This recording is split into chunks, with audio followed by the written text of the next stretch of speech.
Gangster साबका gangster हो सकता है? कि सियासी लोग नौजवानों ਨੂੰ ਬਣਾਉਂਦੇ ਨੇ ਗੈਂਗਸਟਰ? ਕੌਣ ਹੈ ਜੋ ਨੌਜਵਾਨਾਂ ਨੂੰ ਅਪਰਾਧ ਦੀ ਦੁਨੀਆ ਵਿੱਚ ਧੱਕ ਰਿਹਾ ਹੈ? ਜਦੋਂ ਅਸੀਂ ਕਿਸੇ ਗੈਂਗਸਟਰ ਨੂੰ ਅਪਰਾਧ ਦੀ ਦੁਨੀਆ ਤੋਂ ਨਿਕਲ ਕੇ ਦੂਜੇ ਰਸਤੇ ਤੇ ਚੱਲਦਾ ਦੇਖਦੇ ਹਾਂ ਤਾਂ ਸਭ ਤੋਂ ਪਹਿਲਾ ਸਵਾਲ ਜੋ ਲੋਕਾਂ ਦੇ ਮਨਾਂ ਵਿੱਚ ਉੱਠਦਾ ਹੈ ਉਹ ਹੈ ਕਿ ਆਖਿਰ ਕੋਈ ਗੈਂਗਸਟਰ ਸਾਬਕਾ ਗੈਂਗਸਟਰ ਹੋ ਸਕਦਾ ਹੈ? ਕੀ ਅਪਰਾਧ ਦੀ ਦੁਨੀਆ ਨੂੰ ਛੱਡ ਕੇ ਕੋਈ ਸਮਾਜ ਸੇਵੀ ਬਣ ਸਕਦਾ ਹੈ? ਜਵਾਬ ਹੈ ਹਾਂ। ਇਸ ਦਾ ਇੱਕ ਹੋਰ ਜਵਾਬ ਹੈ ਲੱਖਾ ਸਿਧਾਣਾ।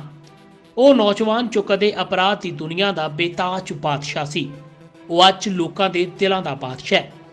ਉਹ ਲੱਖਾ ਸਿਧਾਣਾ ਜੋ ਕਦੇ ਲੀਡਰਾਂ ਦਾ ਹੱਥ ਫੜ ਕੇ ਅਪਰਾਧ ਦੀ ਦੁਨੀਆ ਵਿੱਚ ਦਾਖਲ ਹੋਇਆ ਸੀ, ਉਹ ਅੱਜ ਸਿਆਸਤ ਦੇ ਪਿੜ ਵਿੱਚ ਆ ਕੇ ਉਹਨਾਂ ਲੀਡਰਾਂ ਨੂੰ ਚੁਣੌਤੀ ਦੇਣ ਦਾ ਦਮ ਭਰ ਰਿਹਾ ਹੈ। ਉਹ ਲੱਖਾ ਸਿਧਾਣਾ ਉਹਨਾਂ ਹਜ਼ਾਰਾਂ ਨੌਜਵਾਨਾਂ ਲਈ ਉਮੀਦ ਦੀ ਕਿਰਨ ਹੈ ਜੋ ਅਪਰਾਧ ਦੀ ਦੁਨੀਆ ਛੱਡ ਕੇ ਵਾਪਸੀ ਕਰਨਾ ਚਾਹੁੰਦੇ ਨੇ। ਅੱਜ ਗੱਲ ਕਰਾਂਗੇ ਉਸੇ ਲੱਖਾ ਸਿਧਾਣਾ ਦੇ ਹੁਣ ਤੱਕ ਦੇ ਸਫ਼ਰ ਦੀ ਤੇ ਦੇਖਾਂਗੇ ਕਿ ਸਿਆਸੀ ਲੀਡਰਾਂ ਨੇ ਕਿਵੇਂ ਇੱਕ ਨੌਜਵਾਨ ਨੂੰ ਅਪਰਾਧ ਦੀ ਦੁਨੀਆ ਵਿੱਚ ਧੱਕਿਆ ਤੇ ਫਿਰ ਉਸ ਦਾ ਹੱਥ ਛੱਡ ਦਿੱਤਾ। ਅਪਰਾਧ ਦੀ ਦੁਨੀਆ ਨੇ ਲੱਖਾ ਸਿਧਾਣਾ ਤੋਂ ਕਿਵੇਂ ਉਸਦੇ 40 ਦੋਸਤਾਂ ਨੂੰ ਖੋਲਿਆ ਅਤੇ ਕਿਸ ਨੇ ਮਾਰੀ ਸੀ ਲੱਖਾ ਸਿਧਾਣਾ ਦੇ ਸਿਰ ਤੇ ਗੋਲੀ। ਅਪਰਾਧ ਦੀ ਦੁਨੀਆ ਤੋਂ ਲੱਖਾ ਸਿਧਾਣਾ ਕਿਵੇਂ ਬਾਹਰ ਨਿਕਲਿਆ।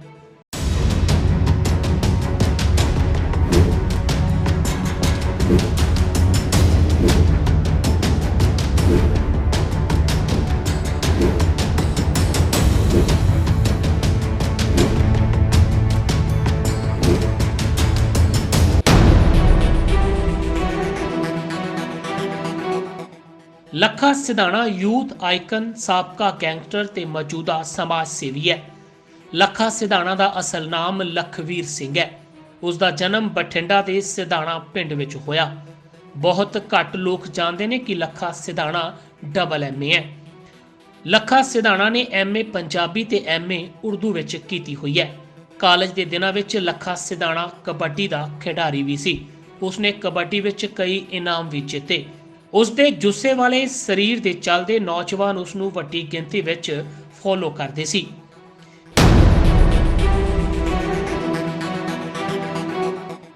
ਲੱਖਾ ਸਿਧਾਣਾ ਵਿੱਚ ਸ਼ੁਰੂ ਤੋਂ ਹੀ ਲੀਡਰਸ਼ਿਪ ਕੁਆਲਿਟੀ ਸੀ। ਕਾਲਜ ਦੇ ਦਿਨਾਂ ਵਿੱਚ ਹੀ ਉਹ ਵਿਦਿਆਰਥੀਆਂ ਦੀਆਂ ਫੀਸਾਂ, ਬੱਸ ਪਾਸ ਨਾਲ ਜੁੜੇ ਮਸਲੇ ਹੱਲ ਕਰਵਾਉਣ ਲੱਗ ਗਿਆ। ਇਸ ਕਾਰਨ ਲੱਖਾ ਸਿਧਾਣਾ ਦਾ ਸਰਕਲ ਵੱਡਾ ਹੁੰਦਾ ਗਿਆ। ਇਹੀ ਉਹ ਸਮਾਂ ਸੀ ਜਦੋਂ ਲੱਖਾ ਸਿਧਾਣਾ ਸਿਆਸੀ ਲੀਡਰਾਂ ਦੀਆਂ ਅੱਖਾਂ ਵਿੱਚ ਆ ਗਿਆ। ਲੀਡਰਾਂ ਦੇ ਠਾਠ ਬਾਠ ਤੇ ਚੱਕਾ ਚੌਂਧ ਵਾਲੀ ਜ਼ਿੰਦਗੀ ਨੇ ਲੱਖਾ ਸਿਧਾਣਾ ਨੂੰ ਕਾਫੀ ਪ੍ਰਭਾਵਿਤ ਕੀਤਾ। ਇਸੇ ਪੋਲੀਟੀਕਲ ਸਰਕਲ ਦੇ ਚੱਲਦੇ ਲੱਖਾ ਸਿਧਾਣਾ ਨੇ ਕਈ ਮਾੜੇ ਕੰਮਾਂ ਨੂੰ ਵੀ ਅੰਜਾਮ ਦਿੱਤਾ। ਇੱਥੋਂ ਹੀ ਉਸ ਦੀ ਅਪਰਾਧ ਦੀ ਦੁਨੀਆ ਵਿੱਚ ਐਂਟਰੀ ਹੁੰਦੀ ਹੈ। ਸਿਆਸੀ ਲੀਡਰਾਂ ਦੀ ਪਨਾਹ ਵਿੱਚ ਉਸਨੇ ਮਨੀ ਲਾਂਡਰਿੰਗ ਤੇ ਲੈਂਡ ਕੈਪਚਰਿੰਗ ਵਰਗੇ ਅਪਰਾਧਾਂ ਨੂੰ ਅੰਜਾਮ ਦਿੱਤਾ ਤੇ ਕਾਰੋਬਾਰੀਆਂ ਨੂੰ ਡਰਾ ਧਮਕਾ ਕੇ ਪੈਸੇ ਵਟਣੇ ਸ਼ੁਰੂ ਕਰ ਦਿੱਤੇ।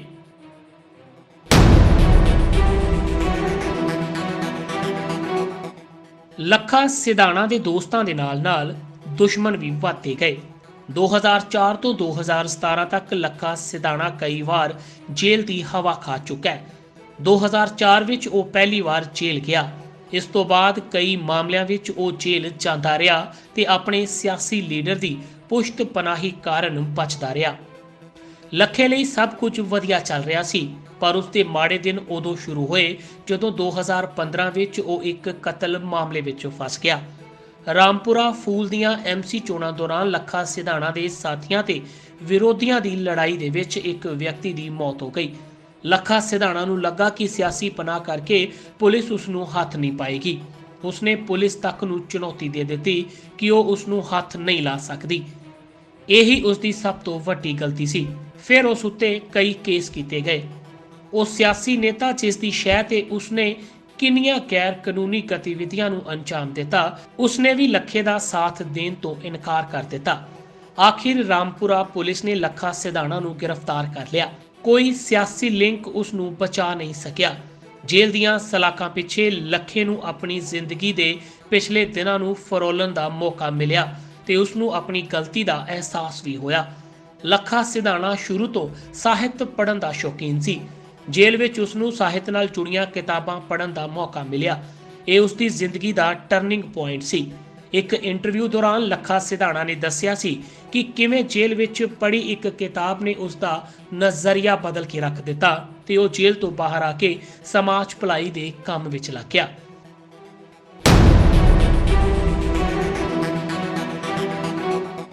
ਜ਼ੁਰਮ ਦੀ ਦੁਨੀਆ ਵਿੱਚ ਕਿਸ ਗੋਲੀ ਉੱਤੇ ਤੁਹਾਡਾ ਨਾਮ ਲਿਖਿਆ ਹੈ, ਇਹ ਕੋਈ ਨਹੀਂ ਜਾਣਦਾ।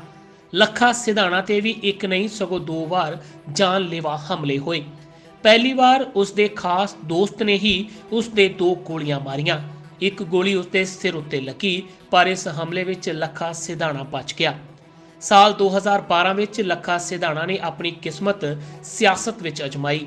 ਮਨਪ੍ਰੀਤ ਬਾਦਲ ਦੀ ਨਵੀਂ ਬਣੀ ਪੰਜਾਬ ਪੀਪਲਜ਼ ਪਾਰਟੀ ਦੇ ਵਿੱਚ ਲੱਖਾ ਸਿਧਾਣਾ ਨੇ ਰਾਮਪੁਰਾ ਖੇਤਰ ਤੋਂ ਚੋਣ ਲੜੀ, ਪਰ ਉਸ ਦੀ ਜ਼ਮਾਨਤ ਜ਼ਬਤ ਹੋ ਗਈ। 2013 ਵਿੱਚ ਜ਼ਿਲ੍ਹਾ ਪਰਿਸ਼ਦ ਤੇ ਬਲਾਕ ਸੰਮਤੀ ਦੀਆਂ ਚੋਣਾਂ ਦੌਰਾਨ ਲੱਖਾ ਸਿਧਾਣਾ ਉੱਤੇ ਜਾਨਲੇਵਾ ਹਮਲਾ ਕੀਤਾ ਗਿਆ। ਪਿੰਡ ਭਗਤਾ ਭਾਈ ਵਿੱਚ ਉਸ ਉੱਤੇ ਉਸ ਸਮੇਂ ਫਾਇਰਿੰਗ ਹੋਈ ਜਦੋਂ ਉਹ ਸਟੇਜ ਤੇ ਖੜ ਕੇ ਲੋਕਾਂ ਨੂੰ ਸੰਬੋਧਨ ਕਰ ਰਿਹਾ ਸੀ। ਉਸ ਦੇ ਪੇਟ ਵਿੱਚ 5 ਗੋਲੀਆਂ ਲੱਗੀਆਂ। ਇਸ ਹਮਲੇ ਵਿੱਚ ਉਸ ਦੇ ਇੱਕ ਸਾਥੀ ਦੀ ਮੌਤ ਹੋ ਗਈ, ਪਰ ਲੱਖਾ ਸਿਧਾਣਾ ਗੰਭੀਰ ਜ਼ਖਮੀ ਹੋ ਗਿਆ ਤੇ ਉਸ ਦੀ ਜਾਨ ਬਚ ਗਈ। ਲੱਖਾ ਸਿਧਾਣਾ ਨੇ ਤਤਕਾਲੀ ਮੰਤਰੀ ਸਿਕੰਦਰ ਸਿੰਘ ਮਲੂਕਾ ਉੱਤੇ ਇਸ ਹਮਲੇ ਦੇ ਗੰਭੀਰ ਆਰੋਪ ਲਗਾਏ। ਹਾਲਾਂਕਿ ਸਿਕੰਦਰ ਮਲੂਕਾ ਨੇ ਇਹਨਾਂ ਦੋਸ਼ਾਂ ਤੋਂ ਇਨਕਾਰ ਕਰਦੇ ਹੋਏ ਕਿਹਾ ਸੀ ਕਿ ਲੱਖੇ ਤੇ ਹਮਲਾ ਕਰਵਾਉਣ ਦਾ ਉਸ ਨੂੰ ਕੀ ਫਾਇਦਾ। ਦੱਸ ਦਈਏ ਕਿ ਕਿਸੇ ਸਮੇਂ ਲੱਖਾ ਸਿਧਾਣਾ ਸਿਕੰਦਰ ਮਲੂਕਾ ਦਾ ਬੇਹੱਦ ਕਰੀਬੀ ਸੀ।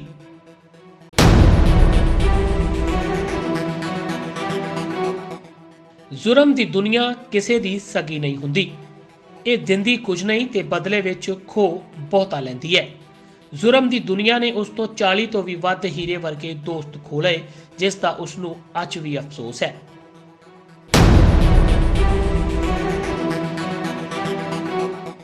ਲੱਖਾ ਸਿਧਾਣਾ ਦਾ ਪੰਜਾਬੀ ਭਾਸ਼ਾ ਨਾਲ ਪਿਆਰ ਜਗ ਜ਼ਾਹਿਰ ਹੈ।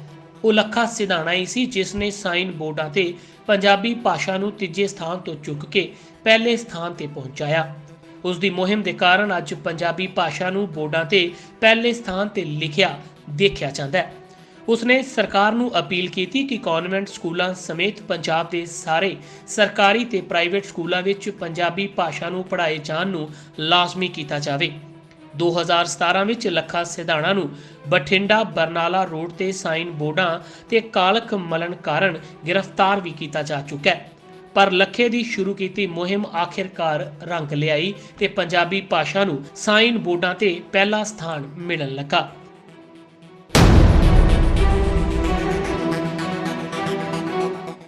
ਵੈਸੇ ਤਾਂ ਕਿਸਾਨ ਅੰਦੋਲਨ ਵਿੱਚ ਡਟਣ ਵਾਲਾ ਹਰ ਕਿਸਾਨ ਅੰਦੋਲਨ ਦਾ ਹੀਰੋ ਹੈ, ਪਰ ਲੱਖਾ ਸਿਧਾਣਾ ਦੇ ਯੋਗਦਾਨ ਨੂੰ ਵੀ ਭੁਲਾਇਆ ਨਹੀਂ ਜਾ ਸਕਦਾ। ਉਹ ਲੱਖਾ ਸਿਧਾਣਾ ਹੀ ਸੀ ਜਿਸ ਦੀ ਇੱਕ ਆਵਾਜ਼ ਤੇ ਵੱਡੀ ਗਿਣਤੀ ਵਿੱਚ ਨੌਜਵਾਨ ਕਿਸਾਨ ਅੰਦੋਲਨ ਨਾਲ ਜੁੜੇ। ਕਿਸਾਨ ਅੰਦੋਲਨ ਵਿੱਚ ਲੱਖਾ ਸਿਧਾਣਾ ਉਸ ਸਮੇਂ ਵਿਵਾਦਾਂ ਵਿੱਚ ਆ ਗਿਆ ਜਦੋਂ 26 ਜਨਵਰੀ ਨੂੰ ਲਾਲ ਕਿਲੇ ਤੇ ਹਿੰਸਾ ਹੋਈ। ਇਲਜ਼ਾਮ ਸੀ ਕਿ ਲੱਖਾ ਸਿਧਾਣਾ ਤੇ ਹੋਰ ਲੋਕਾਂ ਦੇ ਭੜਕਾਉਣ ਕਾਰਨ ਹੀ ਨੌਜਵਾਨ ਲਾਲ ਕਿਲੇ ਤੇ ਪਹੁੰਚੇ ਸੀ। ਇਸ ਮਾਮਲੇ ਵਿੱਚ ਉਸ ਦੀ ਗ੍ਰਿਫਤਾਰੀ ਨੂੰ ਲੈ ਕੇ 1 ਲੱਖ ਦਾ ਨਗਦ ਇਨਾਮ ਵੀ ਰੱਖਿਆ ਗਿਆ ਸੀ। ਦਿੱਲੀ ਦੀ ਪੁਲਿਸ ਦਿੱਲੀ ਤੋਂ ਪੰਜਾਬ ਤੱਕ ਉਸ ਦੀ ਗ੍ਰਿਫਤਾਰੀ ਲਈ ਛਾਪੇਮਾਰੀ ਕਰ ਰਹੀ ਸੀ, ਪਰ ਇਸ ਸਭ ਦੇ ਦਰਮਿਆਨ ਲੱਖਾ ਸਿਧਾਣਾ ਨੇ ਉਸ ਸਮੇਂ ਦੇ ਮੁੱਖ ਮੰਤਰੀ ਕੈਪਟਨ ਅਮਰਿੰਦਰ ਸਿੰਘ ਦੇ ਪਿੰਡ ਵਿੱਚ ਹੀ ਰੈਲੀ ਕਰ ਦਿੱਤੀ। ਮਹਿਰਾਜ ਦੀ ਉਸ ਰੈਲੀ ਵਿੱਚ ਹੋਏ ਇਕੱਠ ਨੂੰ ਦੇਖ ਕੇ ਪਤਾ ਲੱਗਦਾ ਸੀ ਕਿ ਲੱਖੇ ਨੇ ਅਪਰਾਧ ਦੀ ਦੁਨੀਆ ਤੋਂ ਨਿਕਲ ਕੇ ਲੋਕਾਂ ਦੇ ਦਿਲਾਂ ਵਿੱਚ ਥਾਂ ਬਣਾ ਲਈ ਹੈ। ਲੱਖਾ ਸਿਧਾਣਾ ਕਈ ਇੰਟਰਵਿਊਜ਼ ਵਿੱਚ ਕਹਿ ਚੁੱਕਾ ਹੈ ਕਿ ਉਹ 2 ਵਾਰ ਮੌਤ ਦਾ ਸਾਹਮਣਾ ਕਰਕੇ ਤੇ ਆਪਣੇ 40 ਤੋਂ ਵੱਧ ਦੋਸਤਾਂ ਨੂੰ ਗਵਾ ਕੇ ਜੁਰਮ ਦੀ ਦੁਨੀਆ ਤੋਂ ਨਿਕਲਿਆ। ਉਸ ਦਾ ਕਹਿਣਾ ਹੈ ਕਿ ਸਿਆਸੀ ਲੋਕ ਨੌਜਵਾਨਾਂ ਨੂੰ ਅਪਰਾਧ ਦੀ ਦੁਨੀਆ ਵਿੱਚ ਧੱਕ ਕੇ ਉਹਨਾਂ ਦੀ ਵਰਤੋਂ ਕਰਦੇ ਨੇ, ਜਿਸ ਦੀ ਉਹ ਜਿਉਂਦੀ ਜਾਗਦੀ ਉਦਾਹਰਣ ਹੈ। ਹੁਣ ਆਪਣੀ ਜ਼ਿੰਦਗੀ ਨੂੰ ਲੋਕਾਂ ਦੇ ਕੰਮਾਂ ਵਿੱਚ ਲਗਾਉਣਾ ਚਾਹੁੰਦਾ ਹੈ। ਲੱਖਾ ਸਿਧਾਣਾ ਹੁਣ ਸਿਆਸਤ ਵਿੱਚ ਆ ਕੇ ਸਿਆਸੀ ਲੋਕਾਂ ਨੂੰ ਟੱਕਰ ਦੇਣਾ ਚਾਹੁੰਦਾ ਹੈ, ਜਿਸ ਦੀ ਤਿਆਰੀ ਉਸਨੇ ਕਰ ਲਈ ਹੈ। 2022 ਦੀਆਂ ਚੋਣਾਂ ਵਿੱਚ ਉਹ ਮੋੜ ਹਲਕੇ ਤੋਂ ਆਜ਼ਾਦ ਉਮੀਦਵਾਰ ਦੇ ਤੌਰ ਤੇ ਉਤਰ ਰਿਹਾ ਹੈ। ਜਾਂਦੇ ਜਾਂਦੇ ਅਸੀਂ ਤੁਹਾਨੂੰ ਦੱਸ ਦਈਏ ਕਿ ਅਪਰਾਧ ਦੀ ਦੁਨੀਆ ਕਿਸੇ ਦੀ ਵੀ ਸਗੀ ਨਹੀਂ ਹੁੰਦੀ। ਲੱਖਾ ਸਿਧਾਣਾ ਤਾਂ ਖੁਸ਼ਕਿਸਮਤ ਹੈ ਜੋ ਇਸ ਦੁਨੀਆ ਤੋਂ ਜਿੰਦਾ ਵਾਪਸ ਪਰਤ ਆਇਆ, ਪਰ ਹਰ ਇੱਕ ਦੀ ਕਿਸਮਤ ਲੱਖਾ ਸਿਧਾਣਾ ਵਰਗੀ ਨਹੀਂ ਹੁੰਦੀ। ਸੋ ਲੋੜ ਹੈ ਸਮਾਂ ਰਹਿੰਦੇ ਆਪਣੇ ਲੜ ਖੜਾਉਂਦੇ ਕਦਮਾਂ ਨੂੰ ਰੋਕਣ ਦੀ ਤੇ ਆਪਣੀ ਜ਼ਿੰਦਗੀ ਦੀ ਸਹੀ ਦਿਸ਼ਾ ਤੈਅ ਕਰਨ ਦੀ। Bureau report, TV Punjab. ਸਤਿ ਸ਼੍ਰੀ ਅਕਾਲ ਜੀ, ਮੈਂ ਨਿਰਮਲ ਮਾਨ ਪੂਰਾ ਟੈਕਸਟਾਈਲ ਮਿਲ ਤੋਂ। ਇਹ ਤੁਸੀਂ ਵੀਡੀਓ ਦੇਖ ਰਹੇ ਸੀ ਟੀਵੀ ਪੰਜਾਬ ਦੇ ਉੱਤੇ। ਇਹੋ ਜਿਹੇ ਹੋਰ ਜਾਣਕਾਰੀ ਭਰਪੂਰ ਵੀਡੀਓ ਦੇਖਣ ਵਾਸਤੇ ਟੀਵੀ ਪੰਜਾਬ ਦੇ ਚੈਨਲ ਨੂੰ ਸਬਸਕ੍ਰਾਈਬ ਕਰੋ ਤੇ ਨਾਲ ਹੇਠ ਦਿੱਤੇ ਹੋਏ ਬੈਲ ਆਈਕਨ ਦੇ ਬਟਨ ਦਬਾਓ। ਸਤਿ ਸ਼੍ਰੀ ਅਕਾਲ।